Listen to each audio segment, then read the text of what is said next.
বেড়া গাড়ি দেয় ওটা চলবে মেলা অসুস্থ আমার চলবে নি আমি কি থাকবো আমি চলবে আমার পানি কা বাটিও নিয়ে গেছে নুনির বাড়ি সব পুরো নিয়ে গেছে আর না পাঁচ কান বাড়ি ঘর বাড়ি আমার সব খাইয়ে ফেলাইছে বড় বড় সন্ন্যত দৈরি কাজ করেছি আর খরচ তৈরি কাজ কেবল নিয়ত করেছি এই টাইম নামাজ ছাড়ে দিয়ে আমি যাই নাই নামাজ শেষ করে গেছি যাই দেই আমার মনে অন্ধকার রাত্রি আইসে মারে ফেলাইছে ঘরের টাইনে নিয়ে আমার স্বামীরে আমার 5টা ছেলে মেয়ে এতিম করে দিয়েছে এখন আমি কি করব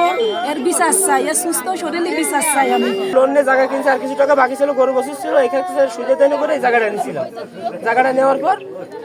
এবারে মনে করেন ওইখান থেকে আসার পরে সে জায়গা যে মামলা চলতেছে না ওই জায়গা জমি নিয়েছে বিরোধ বুঝছেন ওই জায়গায় মামলা চলতেছে মামলা কেন করলাম আমরা বলছি মামলা আমাকে যদি তোমরা ভাও তোমরা নিয়ে যাও আমরা যদি ভাই আমরা আমাকে দিবা যদি কোর্টের রান যেটা হয় সেটা নেই কিন্তু আমাকে তিনবারে আমাদের রায় হয়েছে কিন্তু এরপরও আমাকে জায়গাটা তারা দিচ্ছে না জোর জবরদস্তি করে খাচ্ছে এই আছে বিরোধ এই নিয়ে আসছে এই রাত্রেবেলা এসে আমার ভাই ঘুমায় আছে বলতেছে আমরা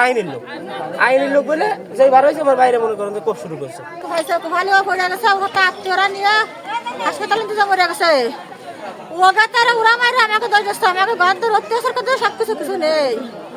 আমাকে কিছু না আগের পর আমার বাড়ি থাকতাম ভিতরে খোলা থাকছিল আমাকে বাথরুমটা খালি হাড়ি বাতুলগুলো নিয়ে গেছে বস্তা করে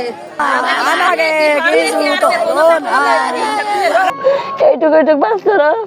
আজকে এতিম এর সুস্থ বিচার চাই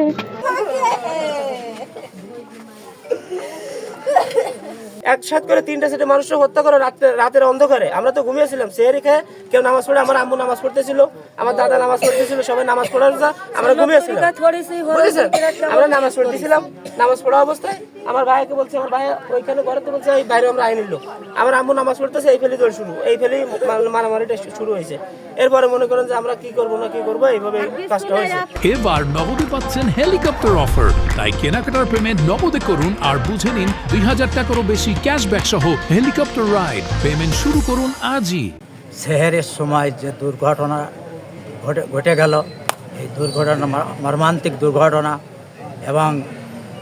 3-4টা লোক এখানে মার্ডার হলো স্পটে এই ধরনের দুর্ঘটনা আগামীতে যাতে না হয় আমি প্রশাসনের কাছে জোর দাবি জানাই এর যেন দৃষ্টান্ত শাস্তি হয় যে সেহরি খাওয়ার পরে যে নৃশংস হত্যাকাণ্ড এই অঞ্চলে ঘটে গেল এটা কালিয়ার তথা নড়াইল সদর উপজেলার জন্য একটা বেদনাদায়ক খুব দুঃখজনক একটি ঘটনা আমরা এই ঘটনার সুষ্ঠু তদন্ত সহ যারা এর সাথে জড়িত প্রকৃত পক্ষে যারা খুনি তাদের বিচার চাই